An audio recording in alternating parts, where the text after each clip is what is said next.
And I stopped subscribing because they had year after year, they would ignore it when Israel was hit by missiles, and then would retaliate. They would talk about the retaliation, but they wouldn't talk about the original missiles. So, and after what happened on October 7th, and Oh no! basically Oh God! downplaying that and George Fetterman. worrying that and downplaying the fact that Hamas said they would do it again and again till they extirpate all the Jews from Israel.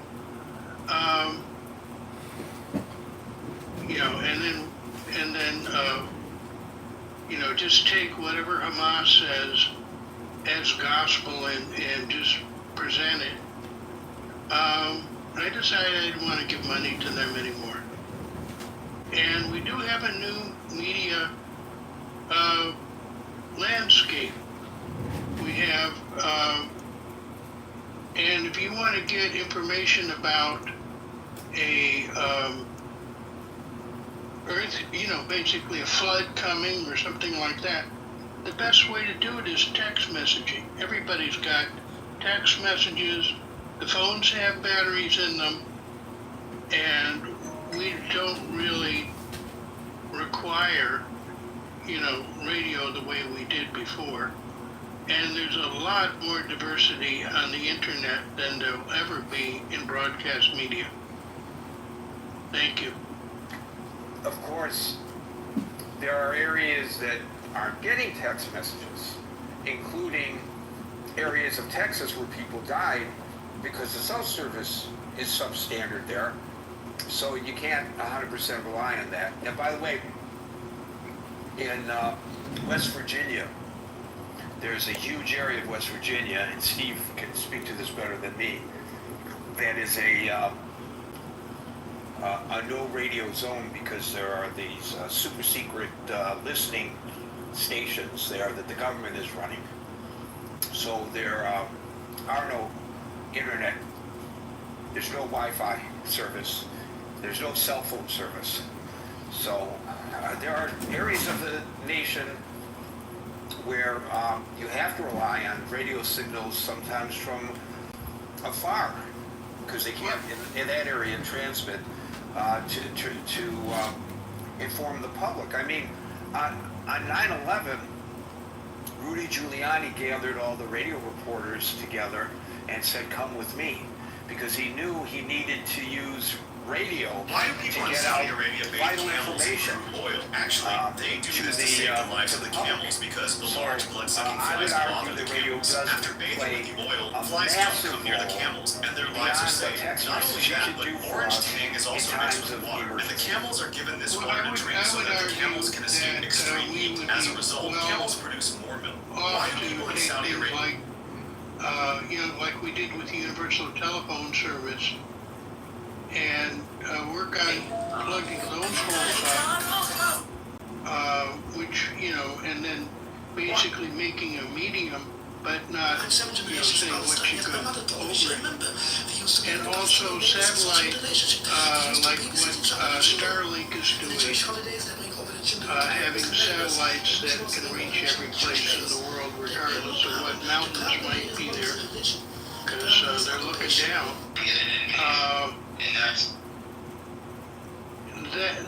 That might be, some combination of that might be a better solution. That would kind of be a universal solution, just like we have a telephone that goes to people's houses.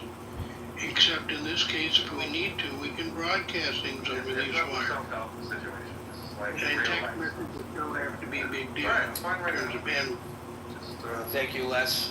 So this, what I'm going to point out now, and there's some overlap because USAID provides some of the services I'm going to mention.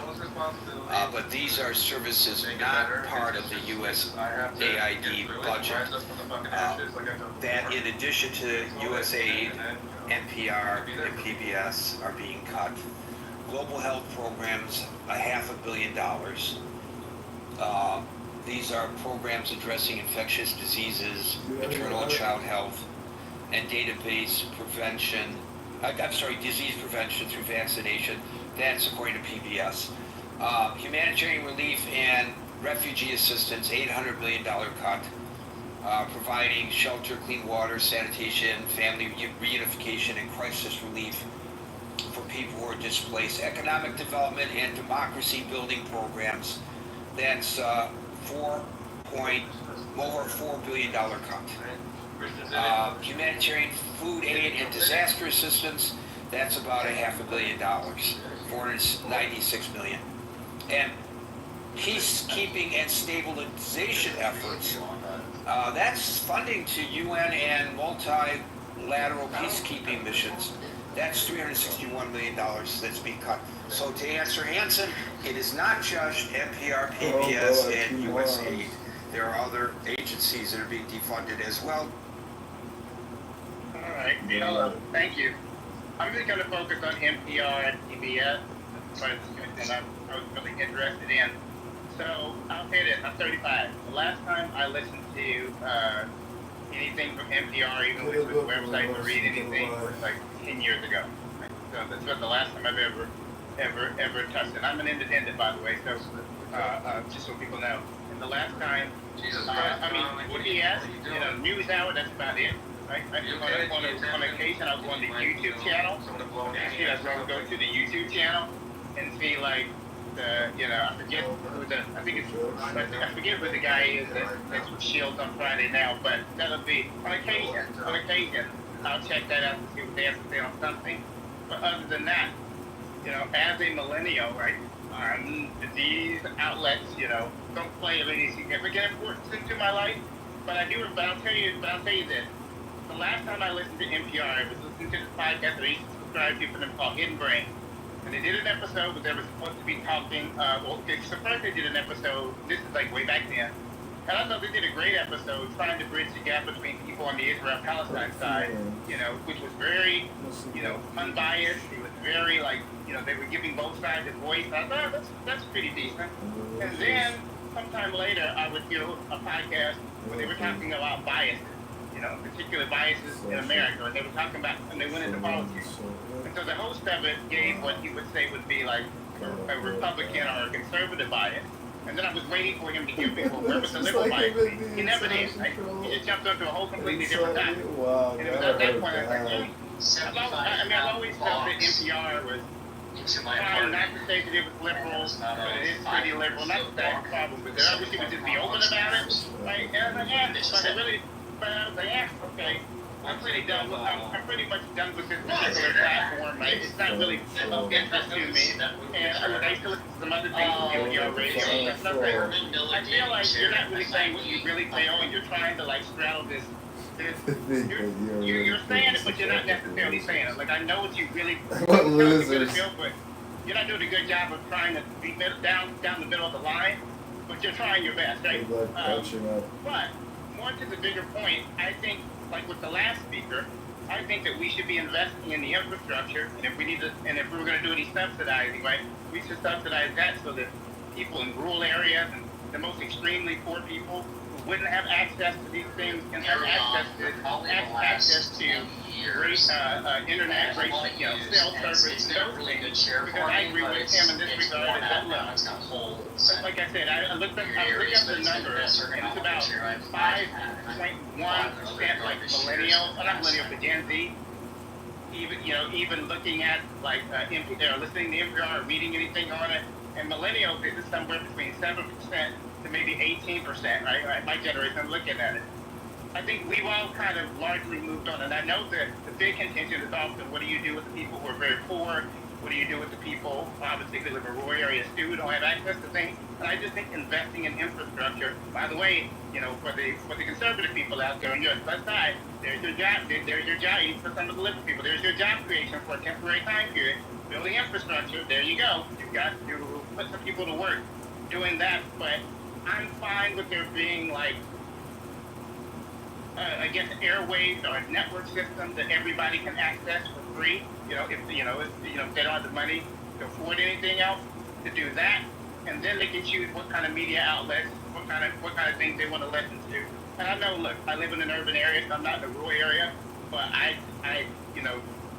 go to the weather channel, right? Or I get the weather app on my phone, right? That's how I'm getting information about everything that's going on, what's happening in the weather.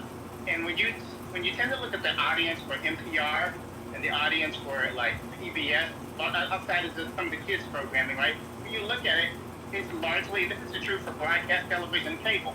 The people are like over 60, right?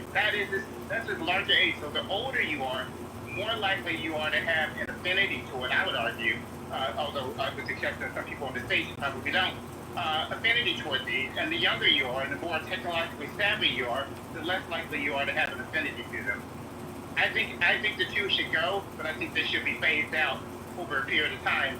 And in between that, before it's phased out to outlets, you need to work on building infrastructure in order to service the needs of other people. So that, I would say it would be a phase-out system. Maybe it's a 10-year, 15-year phase-out system where you're actually engaging in putting money toward building the infrastructure to eliminate those and then allowing people to choose whatever media sources and outlets they want. That would be the way I would do it. That would be the proper way I think you can engage in that. But I'm done. So David, I know that you said you haven't listened to NPR for 10 years, and you used as an example podcasting that you heard that was generated by either NPR or an NPR station. Those podcasts are not funded by the Corporation for Public Broadcasting, and so therefore these cuts would have no impact on them. They are funded solely through listener donations and corporate sponsorships.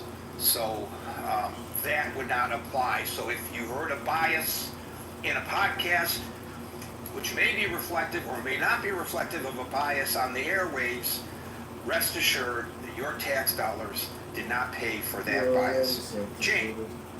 Hey Gary, thanks. Well, I'm glad that first you got to the question one's personal experiences sometimes go straight, so I will take that same liberty. By the way, quick hello, shout out to future Congressman John Kitover, a couple of anons listening, you've been right up in the audience. This is what I wanted to share.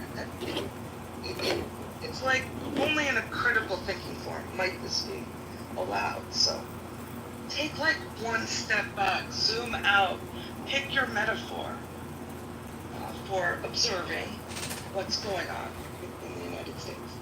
And the amount of really, I think what I certainly consider hateful, venomous, shitting on people because of what language they speak. These are not new American behaviors, patterns. This type of asshole has been in our midst since forever. And we can slice that through gender, race, all the lenses. I don't find it that valuable to do it anymore because it's just there. And I think, I guess the dam is broke. This is my broke. Is my view on it. But And how does that relate to this defunding? Yeah, I'm getting there right now. The defunding is inevitable.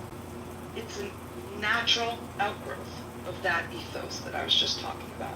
So I think, no, it shouldn't. If you are a country, meaning they should not be defunded, whether it's 400 million and whatever percent that is of some, weird math, game people like to play. It's really not the point about the number, Gary. It's that many Americans clearly don't give a fuck about the collective well-being of the country. And they want to dismantle the things that are for the quote-unquote public. So I think it's terrible, but I think it's inevitable. And my personal connection to this is just the library in our town. And we're starting the new, I'm sure you've been a part of these, it's not fun, strategy for the next 5 years. Okay, Gary, it's about $1.5 million. It's a small upstate New York, very poor county. I raised the question, just as a way to get our juices flowing to the subcommittee, looking at the next 5 years. What should we be thinking about? And I said, well, what if all funding for public libraries goes away? This was last week. So this is just real. And yeah, 2 of the people laughed in my face. And one guy said, wow, Jane, that's a little apocalyptic. I'm like, I know, but isn't that where we're at? And so just today I'm writing an email going, yeah, I admit it. I'm being a bit doomsday in this consideration, but I think we're being delinquent in our responsibility. Yes, the eye roll, right? Because the public library with a librarian here, who of course has homeless people coming in there, has had to hire security because the town can't handle the drug recovery problem in the area. So the public needs are becoming more and more of an abstraction. Pause. The gentleman who rescued our mom. I think we should Paul Schulman, Chief Agent for the Committee of National Security. Sir Percy Blakeney. Gutting of the good things that most of us were It is a pleasure. Who would argue with The pleasure, Sesame Street? I can assure It's you, good for kids. is all mine. It's this weird takeover of the American, Monsieur. the percentage of American. I must apologize for my tardiness. 'Twas next to Everyone else is impossible. the same. Stay home. They don't understand. If everyone is so equal in your new society, no one wants to do the driving. Well, that's a much broader question, but it is apropos to our discussion today. So, why do we need public libraries? We don't need public broadcasting any longer. Well, why do we need public libraries? Everything's available online. And if you're in a rural area that doesn't have internet service, well, let's get started. The internet service, you can find almost anything you want today online, and it's far more cost-effective to read a book online than to have to publish the book, and you're saving trees in the process. So what the hell? Why do we want to have public libraries? But instead, we have touring Alcatraz today because they want to repurpose or mass purpose or whatever the word would be. Alcatraz as no longer a national treasure, a museum in the national park system that is generating income to a cost related, to incarcerate people, that costs a lot of money. And so that's the direction we're going in, because incarcerating 2 million people in the United States apparently doesn't make us any safer. We need to incarcerate more people, so we're doing something wrong here. And I'm getting ready to move to a country where they don't have to incarcerate as many people as we have to in the United States. Okay, I allow me to get off topic, but I think it is all kind of interrelated. $500 million from our budget for public broadcasting is targeted. Somebody's stuck on the air. It's David G. I'll mute you. So that's saving the people money. We're saving money, but shutting down the beautiful, what it is now, beautiful museum. I've been there. It's a great tour. Go take it while you can of Alcatraz, because we need more places to incarcerate more people, and that's our new priority. Now, look, you could argue, as people do, that public broadcasting is biased. Of course, those same people will argue that non-public broadcasting is biased as well. But okay, maybe the bias is in the broadcasting, maybe it's in the observer of the broadcasting, maybe it's a combination of both, but this is a priority. All right, at least acknowledge that it's not because of fiscal savings. $500 million, really? Less than $500 million. Is that really your motivation, or is your motivation philosophical? And then acknowledge that it's philosophical. And I appreciate people who do, even if I may or may not agree with them. I appreciate that argument. But to argue that we're making all these changes to save money when actually what we're doing is we're shifting money from, look how much money they've budgeted for ICE this year as compared to previous years, far more than is being funded for the FBI. Because right now it's in the public's mind that we've been invaded. We have to put money into ICE. We have to have them running around in the way that they do. There's justification for the way they're doing it. All that kind of stuff. Jane is right. The reality is that there is a shift right now in priorities in this country, and I think the liberals need to wake up and realize that that's exactly what's happening. And I think that's your point, Jane. Correct? Absolutely, Gary. Thanks for making it more succinct. Well, I don't think I've made it succinctly. I kind of rambled We're on. building, as they say. Yeah, no, it's staggering to imagine. Yeah. I was going to be more dramatic and say, I think this is like a 21st century crystal meth, and we should take it as a fucking warning. Not just about Jews, Gary. Just generally about what's going on. I get your point. I get your point. Steve, thank you. Yeah, well, as far as serving the rural community, I happen to live in one, and I can tell you hardly anyone that if you'd bring these entities up, they'd think anything about ever listening to them ever. I do think they lean left. I've listened to them off and on for 30 years. I think I kind of got a flavor of them. That's not the issue, though. For me, all news coverage to me has a variation of slants on it, so it's not what they're doing. I get my internet feed. We have a network of radio stations across the state that pretty well services everyone in the state. They do the things that you articulated earlier. It's called WB Metro News, and they're fairly good at it. So I think with NPR and PBS, I think it's just time that they face the marketplace. If your product's good and it can survive the marketplace, great. If you're putting out a bad product and it can't survive the marketplace, well, then your mission statement was wrong.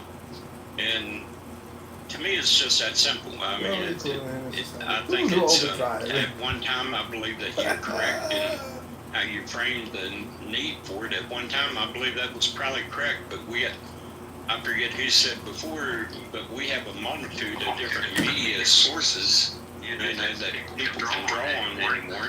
So I think it's time that they either produce a product that's going to survive the marketplace or not. Moving on to USAID, I think USAID, with what Doge uncovered that they was involved in, kind of sunk their own ship.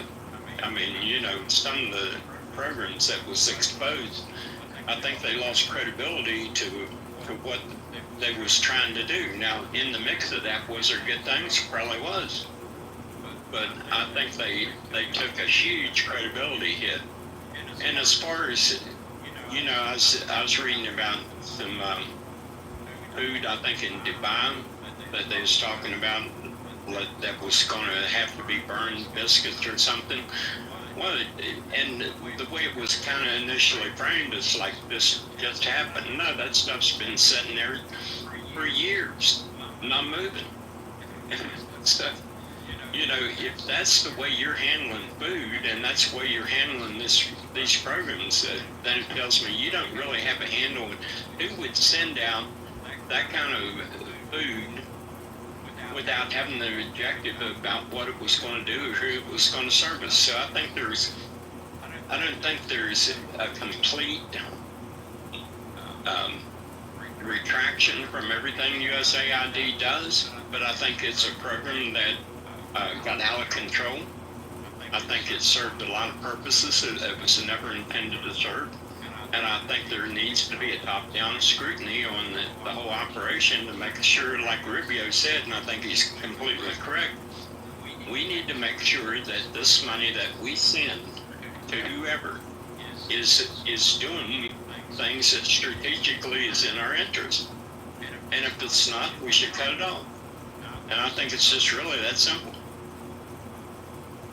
He may be 100% correct about that. I will just point out in my conversations with people in third world nations that the Chinese Communist Party is doing the best that it can to make inroads and win the hearts and minds of people in those nations through their humanitarian outreach, which I don't see as humanitarian at all. I see it as strategic, and I see that as an interest that's counter to the interests of the United States. Now, it could be that that means nothing, and that it is a waste of their money, as you suggest much of USAID might be. Do not let them increase your home insurance rates. I used to feel powerless watching my premiums rise every year.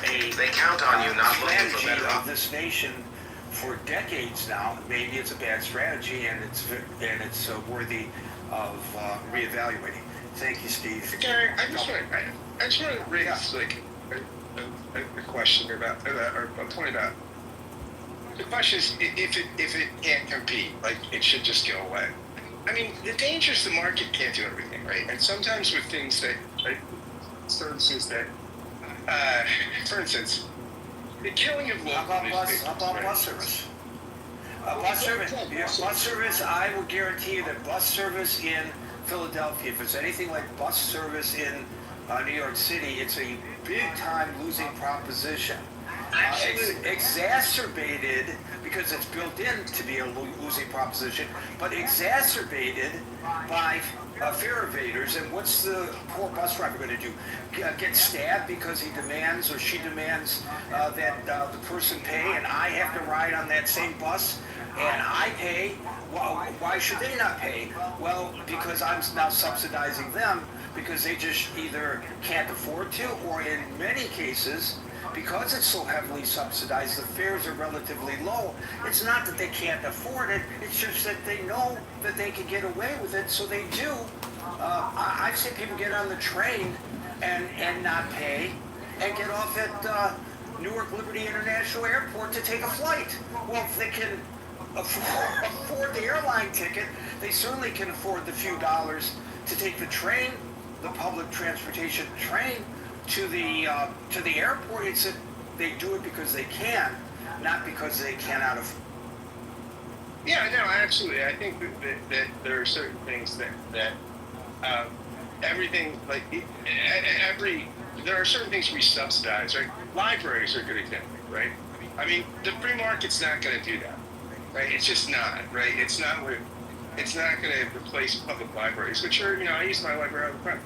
So I just think that, again, we could debate whether or not NPR is one of those goods, right? But to just say everything should compete in the marketplace the same way, I think it's a sort of crass and flat understanding of the market. That's not. Yeah, I mean that wasn't my point at all.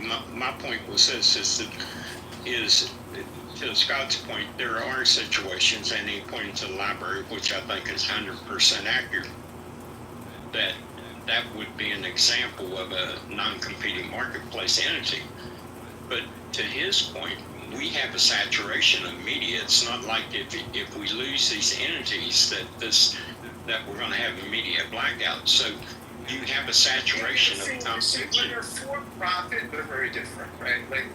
I think it's a different animal when it's a for profit thing.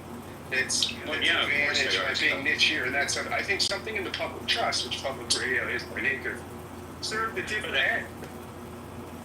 But to my point, Scott, is that you're talking about content and articulation of the certain sections of media. And my point is, we have such a stratification of media in such quantity anymore that you can pretty well get anything you want. So it's not like there's a niche out there that can't be filled, that NPR and PBS is going to fill. So that's kind of what I've been alluding to. What WHYY can do. Nobody is going to do what my local NPR is. I listen to it every morning. Nobody is going to do this sort of combination of local and national content. Sort of all in one thing. No one's going to do that. There's just, I don't know who could staff something like WHYY. We have one of the top public radio stations in the country. nobody could do what HMI is. No, again, they won't close up their funding. Most of their funding is from donors and stuff. But they do something that could not easily be replicated. Just the staffing alone. I mean, it's just, I don't think you could. I think there's a danger in saying, well, if their model is not effective, then they should close up shop and not expect the public to pay for it. And that is an argument that one can make. But I will point out that in Washington, D.C., where people have the choice of 3 public radio stations, so that kind of, if I'm a public radio station aficionado, I could be listening to any of those 3 stations. The programming is not identical, but it can be similar at times. The top listened to station among all age listeners in Washington, D.C. is WAMU. That's a public NPR affiliated radio station. Now, WTOP is the strongest commercial radio station in Washington, D.C., and they've got terrific billings, so they are financially more secure than AMU, which cannot air commercials. But to suggest that the station, because it's public, is not able to generate the kind of finances that the commercial radio station can, is an indication that that station is not serving the public. Well, at least in this snapshot that I gave, the example that I gave, that's not the case. The station is super serving the public. It's just that the funding model is different.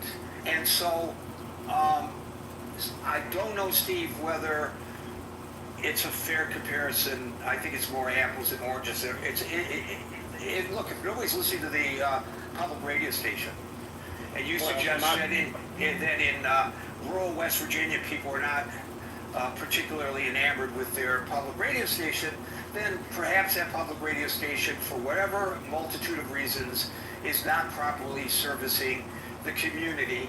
And if they lose the funding and they go away, nobody's even going to notice. I get that, but that's not necessarily the case at all. Yeah, no, it isn't that, Gary. I think that the majority of the people has moved on to different media sources.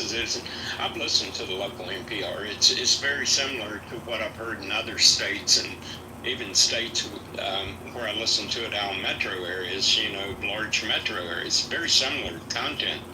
I think the point is that people are consuming different types of media, and that the traditional NPR type model is not being heavily consumed as a rule. Maybe in DC, where it has a niche market, that could be true. But I think a lot of people anymore just get on their phones or they click on the radio going down the road, and I think that's become the consumer habit.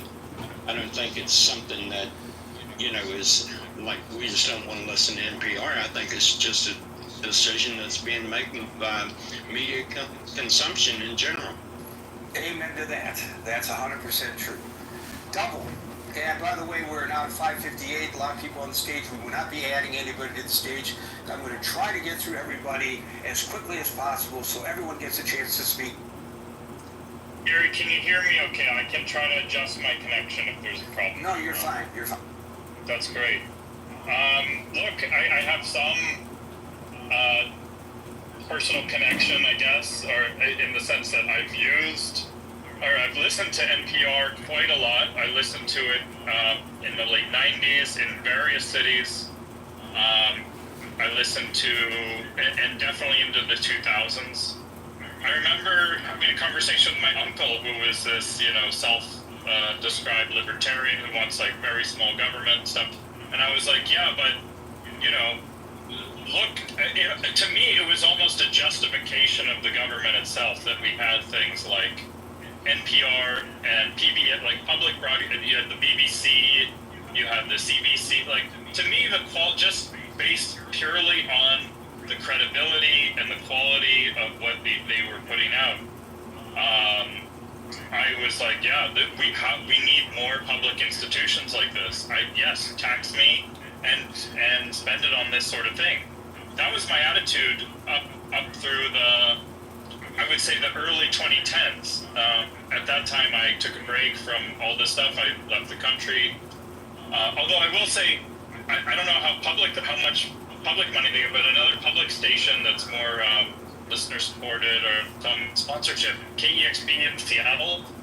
It's just music. It's just always good music. They have live bands all the time. It's like there's nothing compared. I would just donate my entire life savings to KEXP to save it. By the way, but I think that just kind of leads into my next point is these are already primarily. I think NPR is 99% listener supported or corporate whatever or donor supported. Let's say, and PBS I think is 85% supported by sponsors from PBS. I haven't been able, I did watch some of the programming in the 80s. I liked some of the documentaries in the 90s, and anytime but let me just say, when I've checked in to news-related content or other kind of content in the last, it's declined. There's still some good stuff that PBS does occasionally, but it's really been tainted by a certain ideology. You could call it, there's been not a full institutional capture. I mean, it's not as bad as if you go in some of the other clubhouse rooms, for instance, and listen to some of the things they just direct teachings from what you might call grievance studies departments in universities. But it's definitely been heavily tainted with this.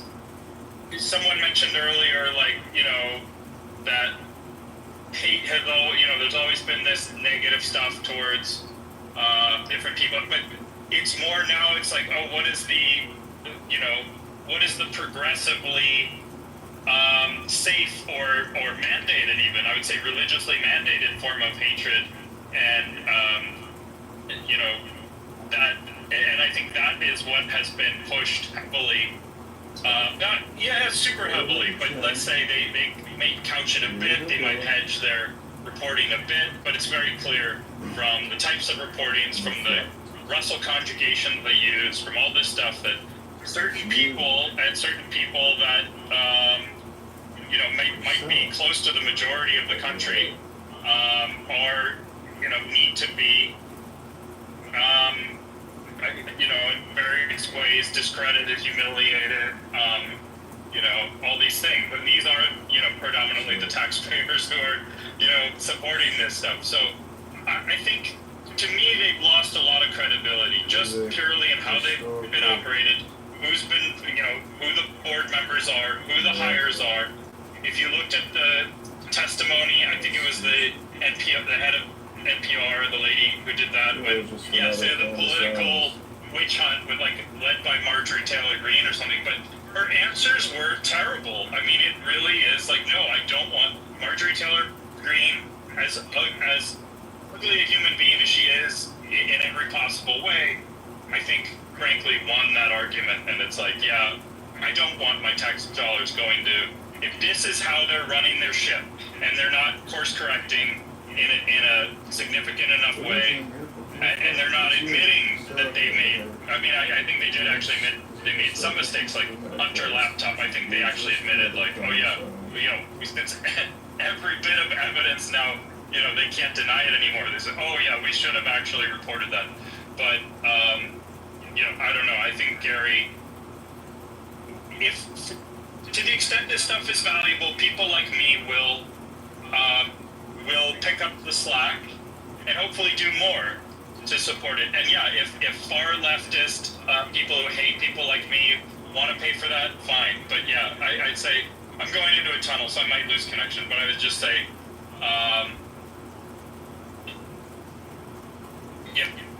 Yeah, I think we have lost you, Double. Thank you.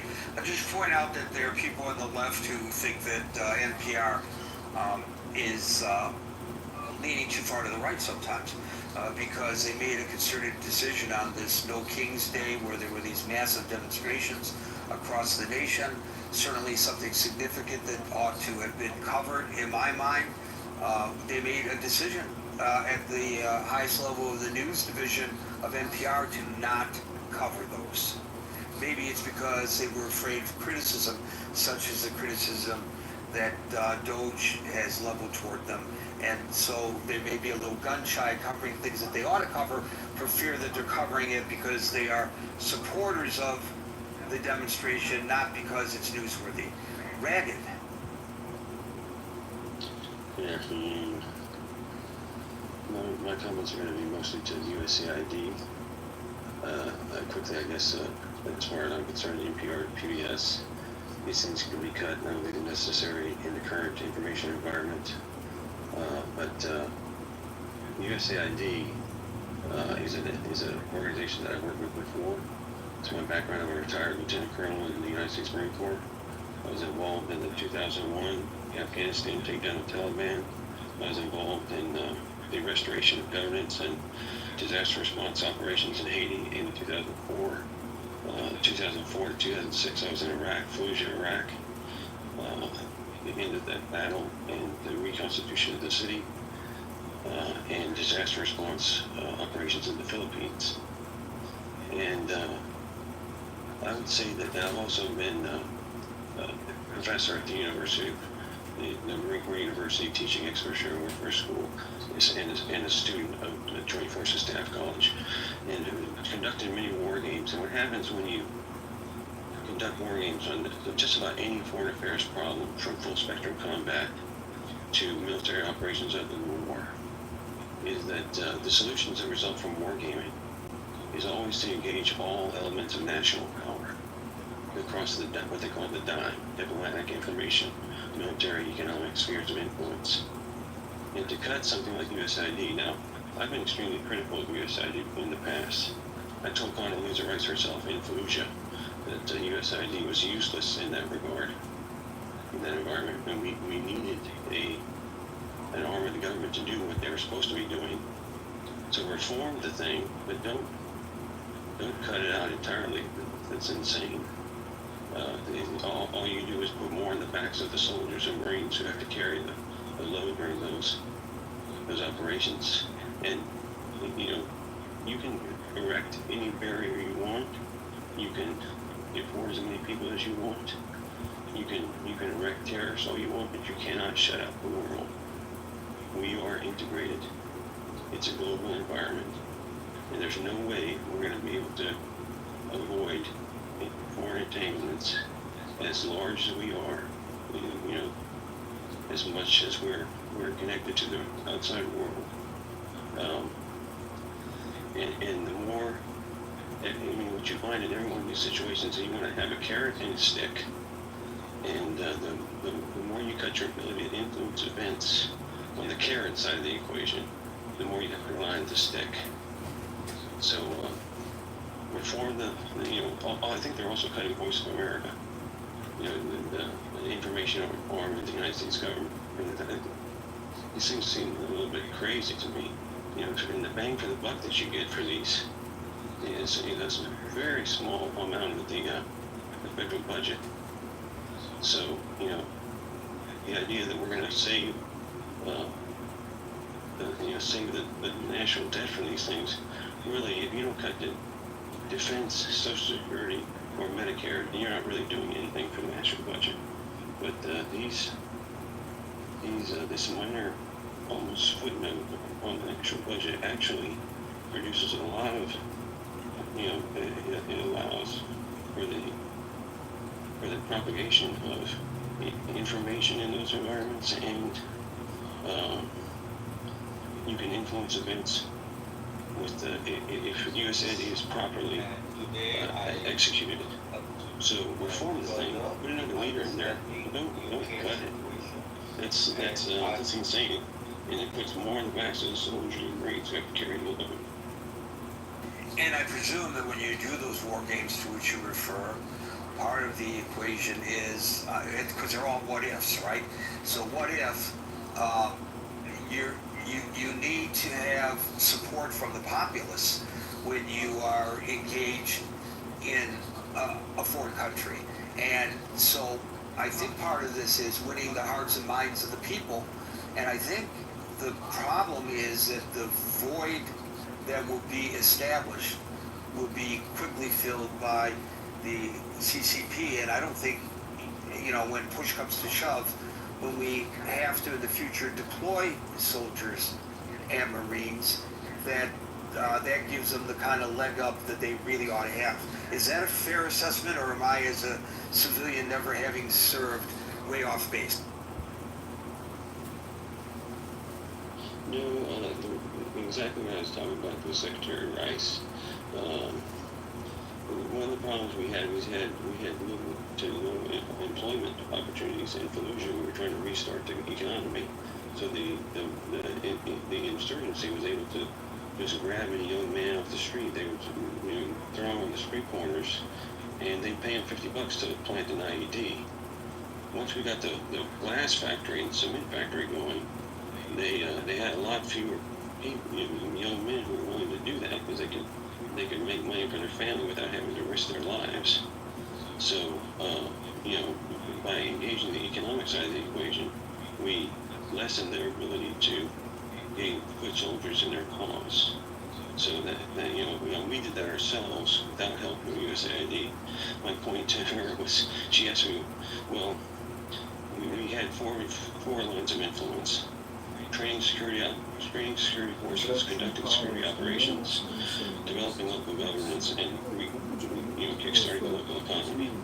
As my boss at the time, Colonel Berger, who became General Berger, the previous commandant of the Marine Corps, he told me, look, security operations and training security forces, pointed to his U.S. Marines tag on his uniform. He said, this is in our wheelhouse.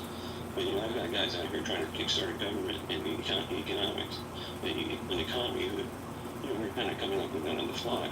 It'd be nice if we actually had.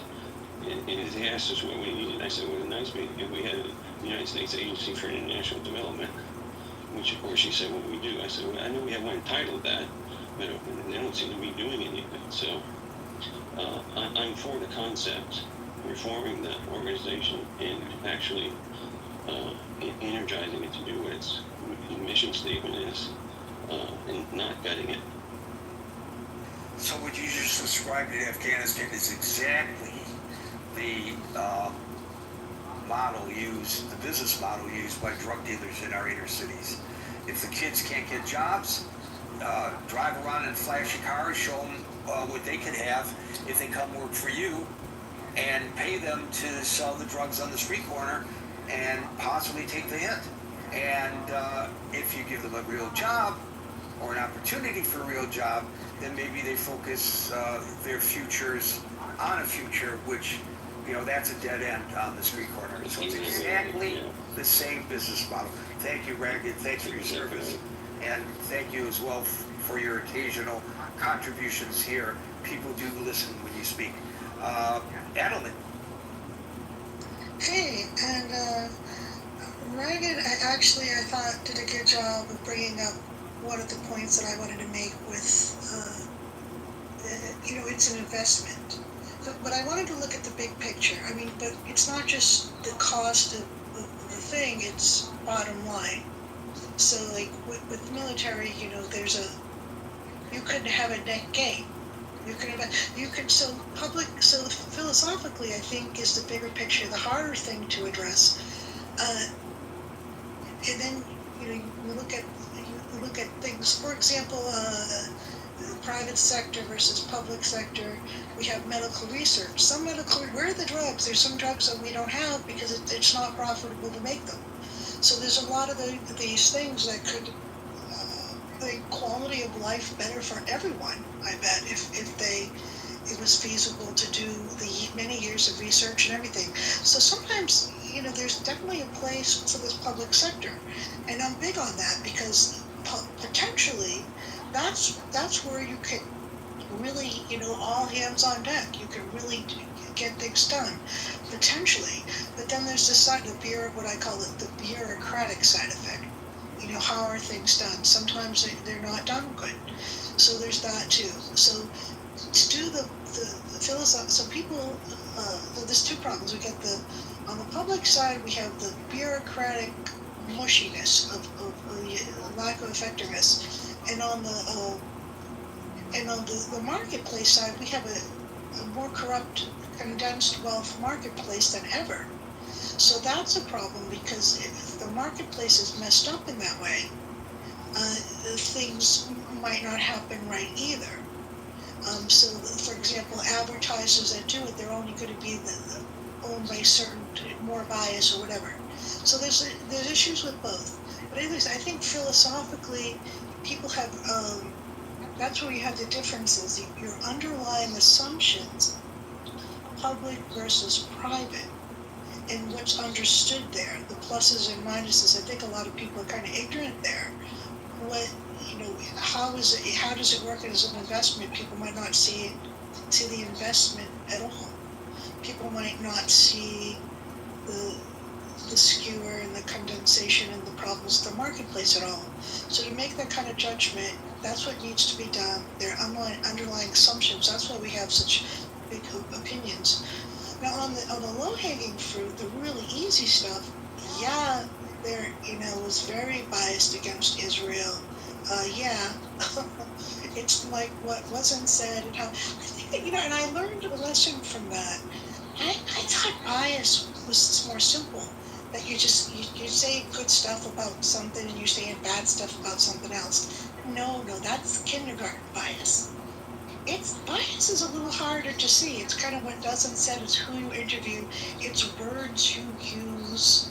For example, I could use the words Gaza refugees. Or other people say Palestinian.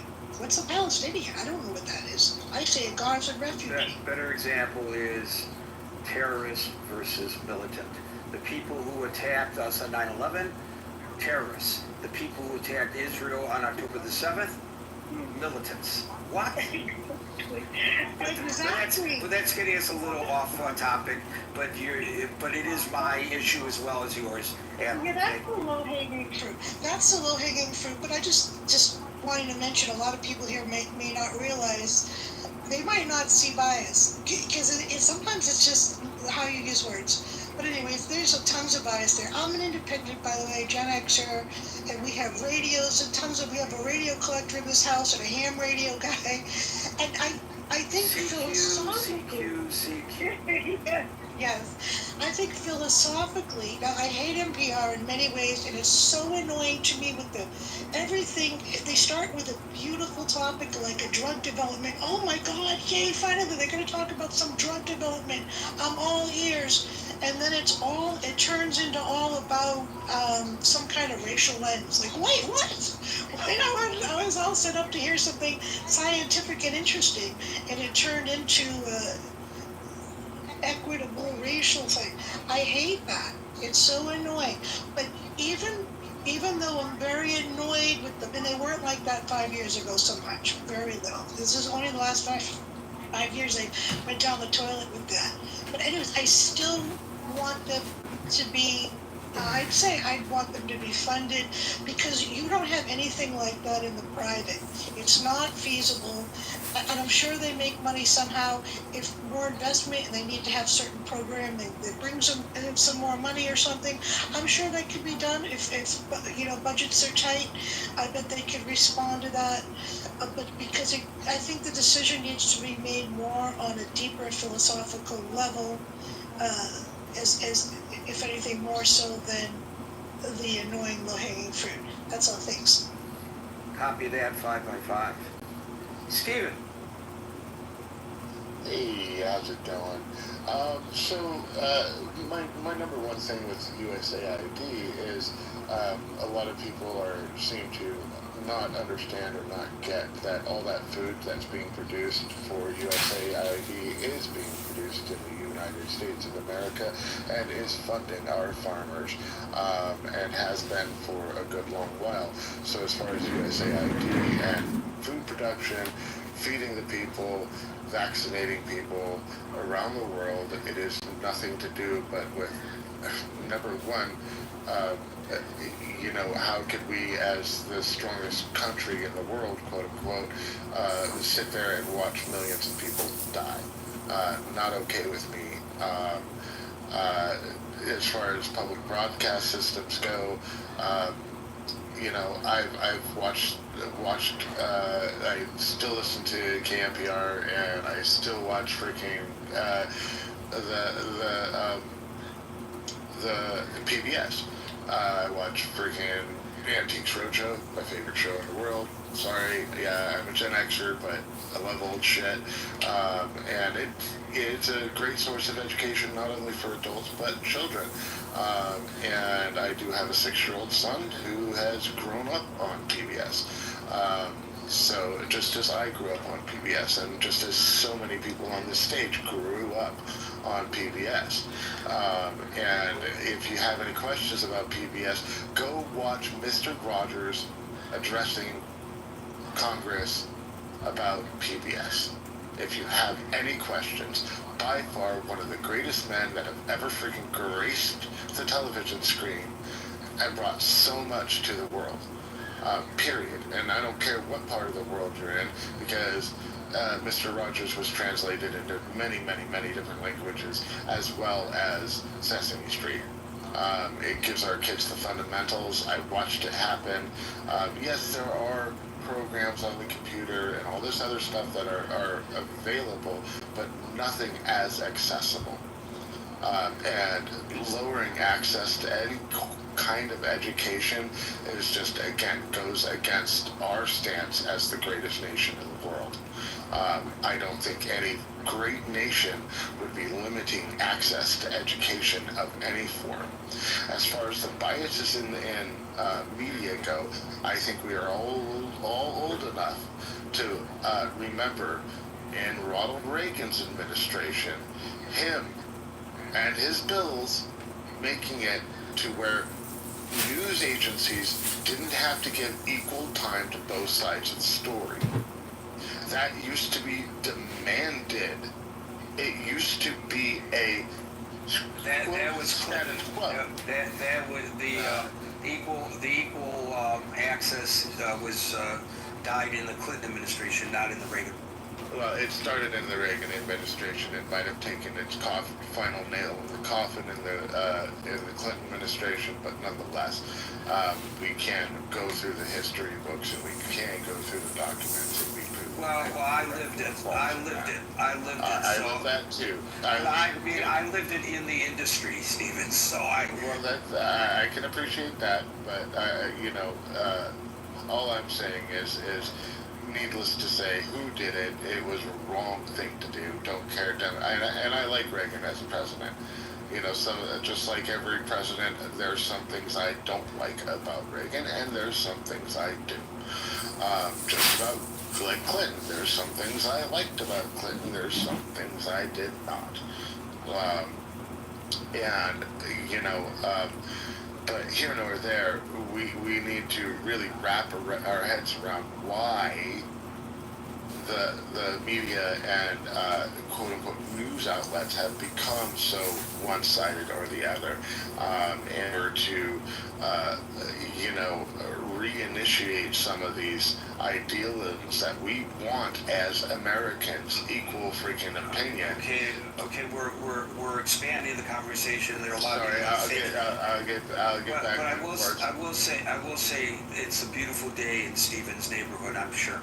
Thank you, Stephen. Hey, Garrett, can you hear me? Yep. Yeah, I can't say much for NPR. I've tried to check it out a couple of times. Maybe I listened at the wrong time, or can't find the right show. So I'm pretty neutral on that. With regards to PBS though, I don't think that people understand how PBS functions as an entity, right? So it's like PBS under because a buddy of mine produces shows for PBS, right? And so PBS is not like Fox or CNN, where like every PBS station is running the same programming regardless of where you are in the country. It's really like almost like member stations in a sense. So They are member stations.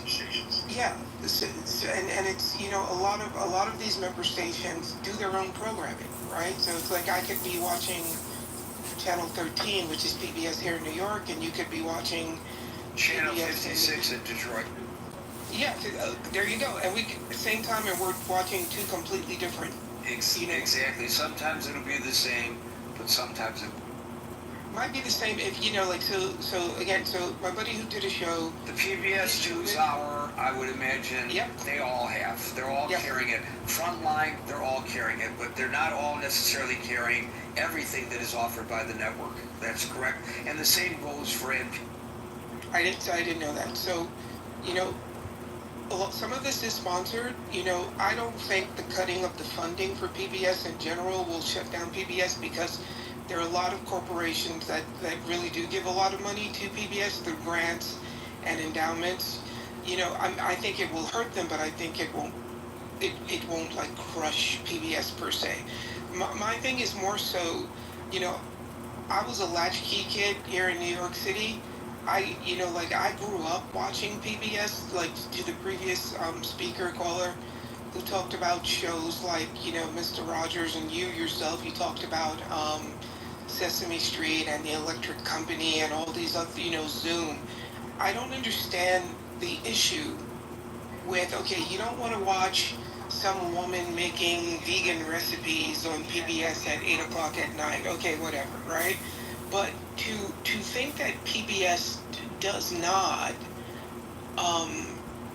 have a mission statement that values education for young kids, I don't understand what PBS you see as opposed to PBS in general with regards to the efforts that they make to educate young people. I think at one point I think Darryl and I are moving along just because of the time. I want to get to everybody before I have to, my drop dead moment, get out the door. But I think today, as people pointed out, things are different. Latchkey kids don't need PBS anymore. They have the internet, so instead of watching Big Bird, they could be watching porn. Yes, that was an editorial comment. Sarcasm, etc., etc., etc. I have to explain myself because sometimes people don't find me as humorous as I find myself. Again, let's just do this, okay? For those that think the free market and the internet is always better, we have to admit the quality of production of porn has gone down because of the internet. I mean, you used to get stories. Okay, all right. It's really, really hurt you. If that's the measure. Oh my God. David, please save me. Okay, I'll try. I'm gonna jump in here. These are real disconcerting developments in my opinion, just because of the legacy of what it is they're gutting and cutting, and the benefit the nation's derived, irrespective of the ideological side you're on. But with regard to the internet being the source of news and information, the United States, through its soft power, through the use of Voice of America, has been able to broadcast airwaves which aren't subject to censorship. CCP China they don't get pro-democracy, pro-America feeds to their children, to the internet that they provide. They block what happened in 1989 Tiananmen Square massacre. A whole generation of Chinese nationals are growing up not understanding what that was and what happened in Beijing in 1989 to the Forbidden City. And so, Iran's now cutting off information via the internet. People can't even call home over there.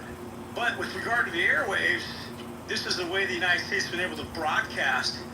I mean, not necessarily, soft power programming, ideas, giving people a hope that would otherwise not have any. The Cubans in Miami, Radio Free Cuba, Radio Marti, pummeling Havana with airwaves so that the Cubans over there could listen and understand what the Cubans fled to. You know, this is the soft power that we're diminishing on some level, and maybe it's not as effective as it once was. I don't know. I'm not a radio expert guy. But with regard to PBS, I just was listening to the comments of Ken Burns, you know, the Steam documentary, who has illuminated my world with regard to his Vietnam coverage, national parks, a whole host of Americans. Where are they going to get that high level of content online somewhere? They're not. They're going to have to go to YouTube and find, you know, piecemeal clips of this and that. And, oh, Grandpa fought in Vietnam. Where did he fight? What was it all about? They're not getting it in their school system. So Ken Burns, I mean, obviously a big, powerful voice in documentary filmmaking, making his case. I've seen wonderful pieces with regard to Wayne Dyer on down. I mean, there's a lot of stuff that comes out of the media on those stations that you're not going to get online, and obviously, with the attention economy being what it is, everybody's on their phone. So maybe the government figure out a way to provide better messaging instead of creating this divisive politics along party and you know, podcast lines, right? Where, you know, you don't know what kind of news you're getting is true or not. So I think there's some problems there. The USID arguments in here have been very, very sound and strong, and obviously sad from a standpoint of what USID set about to do when John F. Kennedy implemented the program in '61. He also implemented the Peace Corps. I think the United States, this is the thing that I'm most proud about our country, is that we took the helm in the free world, and we didn't take these enemies of ours that we beat to a pulp and say, hey, go figure it out, go white knuckle your rebuilding program. No, we came in and provided the form of USAID in the form of loans. You just started to say it, the Marshall. Yeah, the Marshall Plan. What is that? Is that sold? Oops, I think we lost David. But I think he made his point as always. True. Yes, hi Gary. I grew up liking NPR and PBS. Not everything, of course, but I kind of, I remember staying home on my black and white watching Cream from Albert Hall, the Concert for George, music stuff, and the guy just previously mentioned Ken Burns, his incredible baseball documentary, you know, inning 1, 2, 3 and getting up to the 9th inning in the present time. It was unbelievable as a baseball fan. So and NPR too, growing up with NPR and PBS again. You know, Dr. King was presented on there a lot. Racial history in America, things that really had to be seen. A lot of things, you know, things I didn't agree with, things I agreed with, but I wanted to know. So I'm for it, and I'll say two things after this.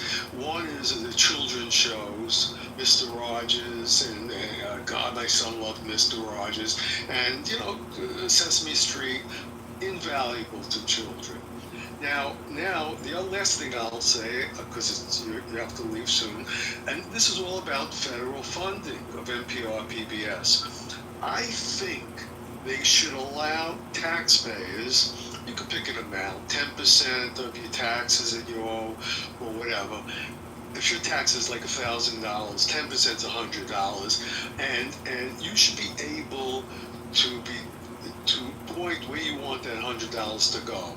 It doesn't have to go one place. It could go to NPR, half go to NPR, half go to PBS, half could go to something else, black and white movies of, you know, that's presented on PBS.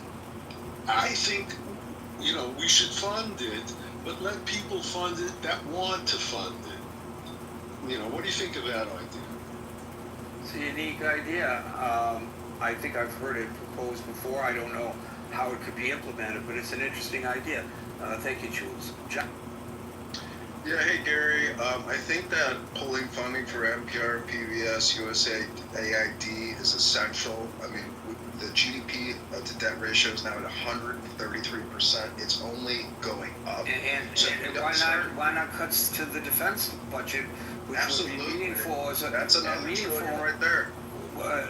Be meaningful as opposed to this is a minuscule amount of money. You know that. It doesn't matter if it's minuscule or not. We can't keep spending like a drunken sailors. We've been at war for 24 years. If we don't have austerity and make cuts now, we will be in a death spiral. All right, but when you make you want to be a member of Congress, so I'm going to challenge you on this as I would if you were already in office. Conservative and fiscally prudent. I don't believe. Well, how's this has uncovered $600 billion in fraudulent spending on gender engineering everywhere. How much is enough?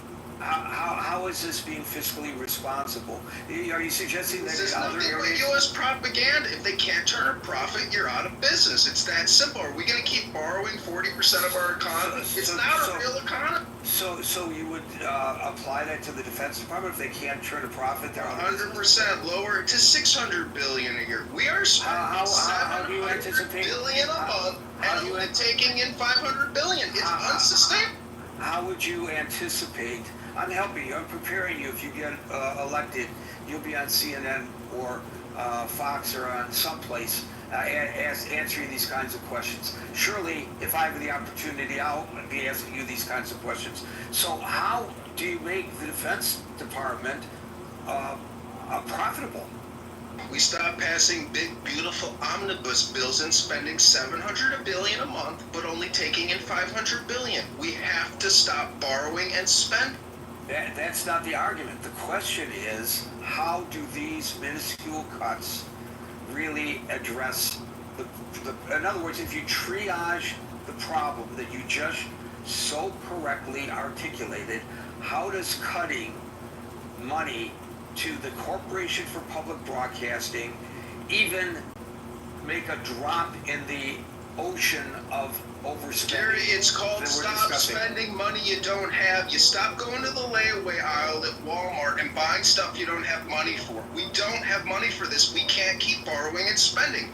We need a law. We need change. We can't keep spending on everything. We need rescission. We need to cut spending now. Again, future Congressman, I agree with your premise. I'm just asking, how does this It's called prioritization, Gary. It's called prioritization. Well, should the prioritization...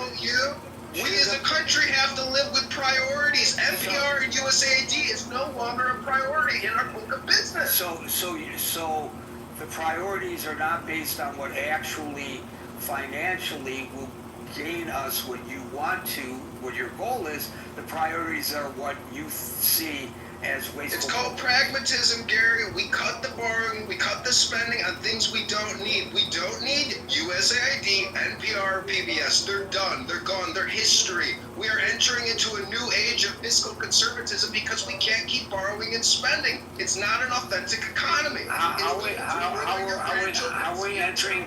We are a debt slave. How are we entering fiscal conservatism when we are adding so much money to we're not. The Republicans just passed the big, beautiful bill. They're a bunch of traitors. I'm going to replace the old traitors with new patriots. Vote for John Kitover and go to johnforcongress.com. I wonder how many of your potential constituents are here, but if they are, I'm sure they were listening very carefully to your responses. Thank you, John. Elle, are you here? It shows that you're on the phone. I'm not on the phone, but I am having a ethical dilemma here, Gary, because I wanted to come up on stage to say that I really am grieving the idea of no PBS, and certainly Sesame Street, and having beautiful memories of watching Sesame Street with my little children. And the moment when I fell in love with it which was when I listened to them singing letter B in order to keep us the letter B, letter B, letter B. That's when I fell in love with it. Very cute. That was very cute.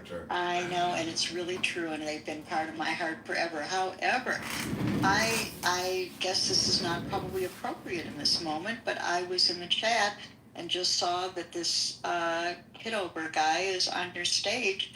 I don't know if you're aware that this is the guy who's been taping. Yeah, I'm aware, and I know that he's been kicked off the program a million times, and he comes back on. I'm very much aware. We are fighting really hard to get him off this app. And Yeah, so John, if you're listening, let me just explain to you. I think it's a little rude. Each room, they make a determination in the rooms whether they want to have, what do they call it, replays, right? Replays or not. And we early on made the decision to not have replays in this room because there were a number of people who expressed to my little team that I put together when we were doing our due diligence that they do not feel comfortable participating on stage in rooms that have replays. And so therefore, we do not. And by you posting on YouTube your version of replays, you're going against their wishes and perhaps discouraging people from participating, which I know, as a future congressman of these United States, you want everybody, whether they agree with you or not, to participate on the stage at the Critical Thinking Forum. So I ask you to voluntarily abide by our wishes to not, without our permission, replay this forum for that reason. Thank you, Rob. I just want to say that. Everybody can screen record, Gary. This is like this horse has left the barn. I understand. I understand he anything can. I say can be recorded. I understand that he can do it, and I understand that he has the right to do it. I am asking him to understand why we do not do replays and ask him to be cognizant of the concerns of those who motivate us to not allow replays. That's all I'm saying. Yeah, but Gary, there's no anonymity on the internet anymore. I understand that. I wish we were all living in the 18th century. I understand that, but there are people who feel, unlike you and me, uncomfortable being upfront like this on the internet. They don't want clips to be taken. Like I told a joke earlier, somebody could take that joke and put it as a clip and say, this is what Gary is for, out of context, so people feel uncomfortable. So I'm asking him as a fellow clubhouse chatter to be cognizant of the feelings as I am, and the reason why I do not allow replays, to not do it. You know, when you allow replays, the people are aware and that they are being recorded. Fine.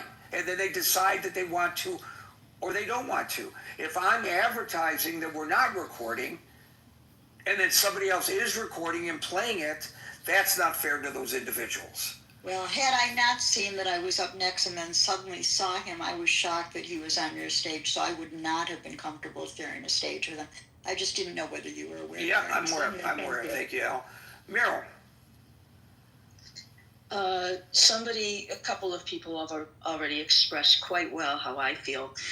Talking about USAID, very quickly, from the time that I was young, it was instilled in me, instilled in my family, instilled in our close family friends, that we are in the United States, we're America, and we do things. We do help starving people. We're supposed to do it here, but we also do it in other countries. And the words humanitarian aid has become a very dirty, nasty word lately. USAID had 83% of its programs cut. One of the gentlemen that was here reminded us that most of the food comes from farmers here. It's not like we're losing money when we do it. And I should point out, when they canceled contracts, that meant people weren't getting food, people weren't getting medicine. And I don't know if you've ever known anybody that's worked in an area where they've seen starving children, but it costs us pennies to give medicine and food. And create goodwill in the process. That's right. So let me channel the childhood of Beryl, and I could see you sitting at the table, and wanting to leave the table before you finish your vegetables, and your mother says to you, or probably your father, Meryl, there are people starving in China. You bet.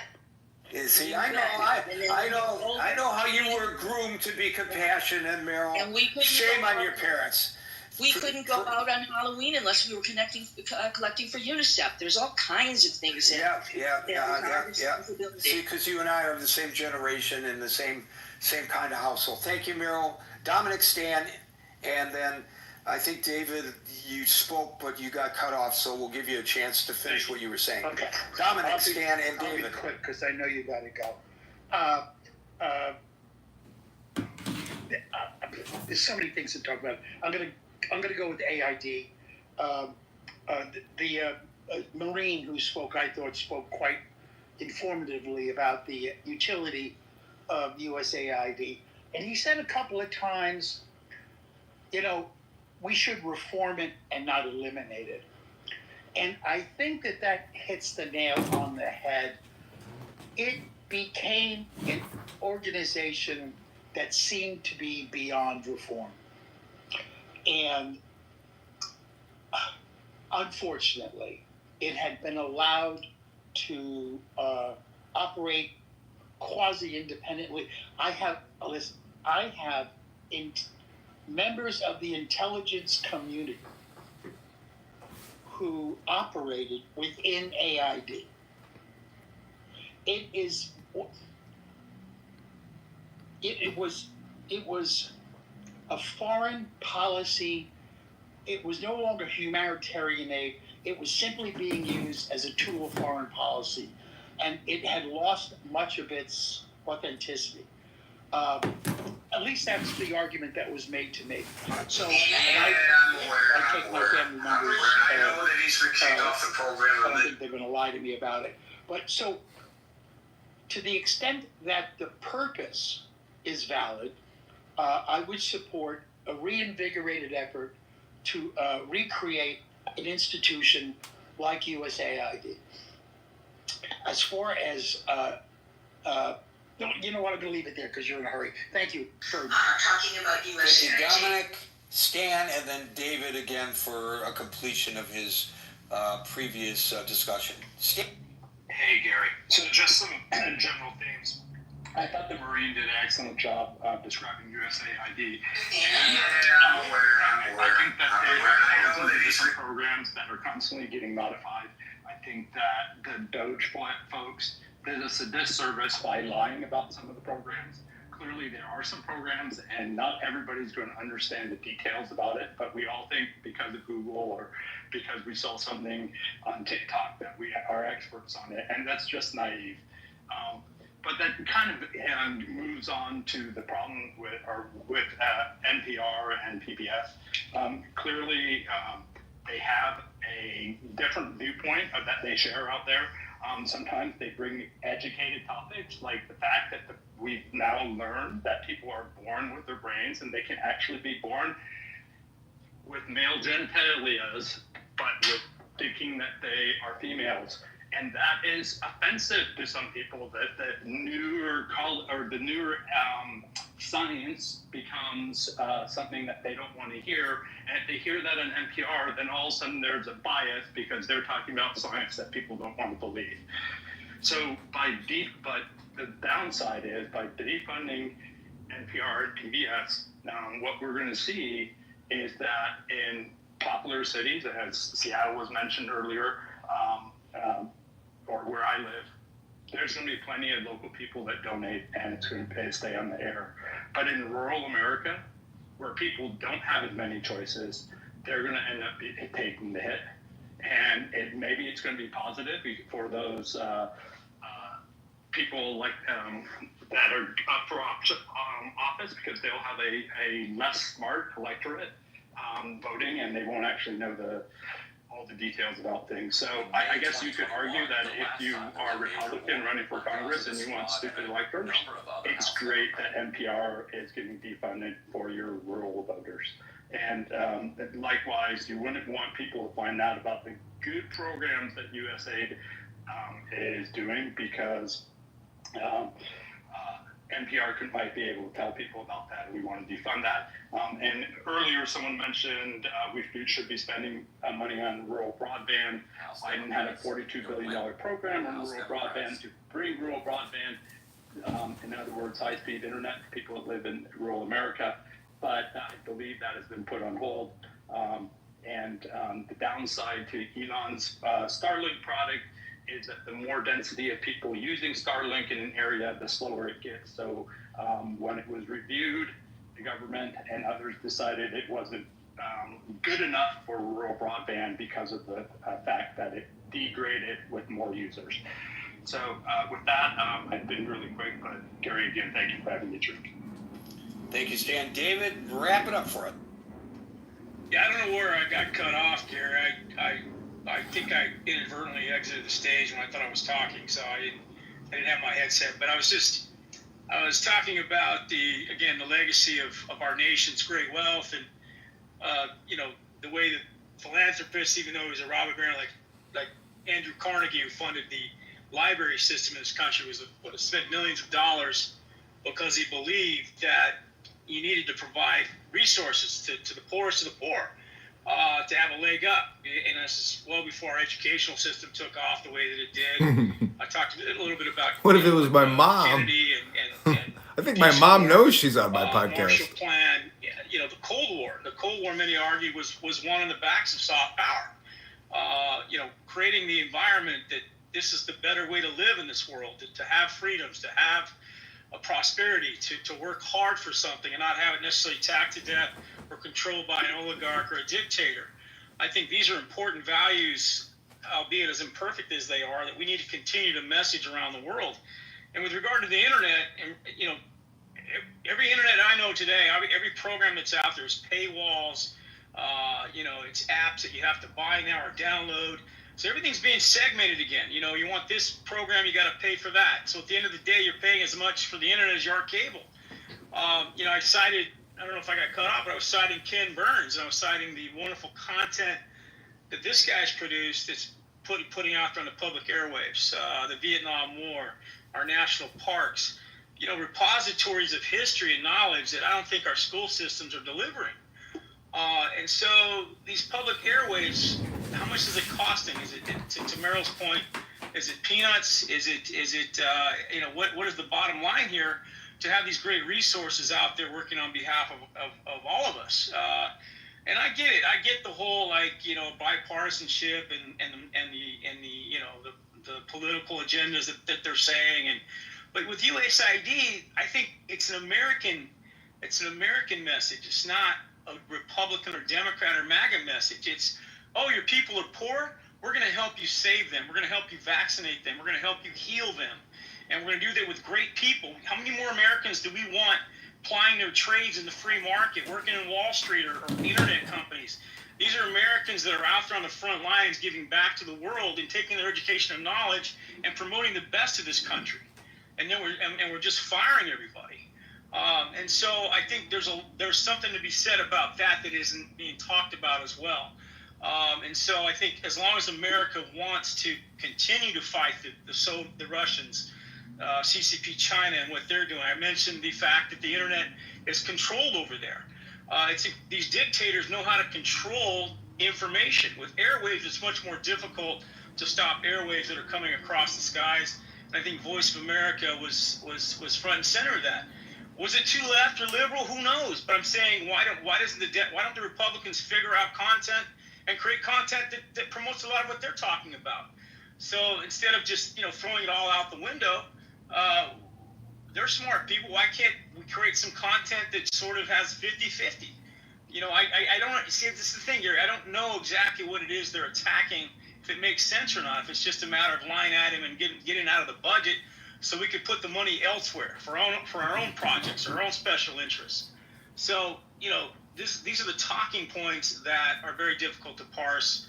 And again, I think if I were to choose, I would have said maybe diminish NPR, PBS, but not USAID, because I think globally that's way more important for the mission and message of the United States as a country. Thank you, David. Folks, we're here Monday through Friday from 5 p.m. to 6 p.m. New York time, so until 5 p.m. New York time tomorrow. For the next edition of the Critical Thinking Forum, everybody be safe, be well, and peace out. Association of Black and Public Administration. So that is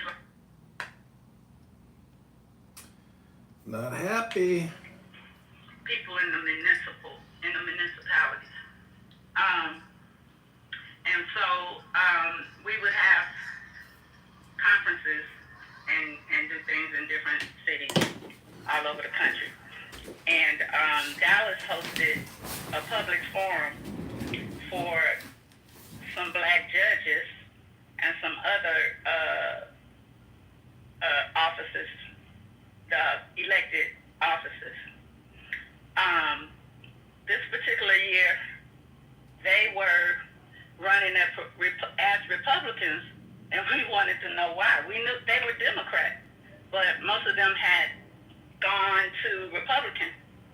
And what they said essentially was during the local elections, when they're not running parallel with the presidential election, that Democrats didn't vote. And so in order for them to win, they needed to put the R in front of their name.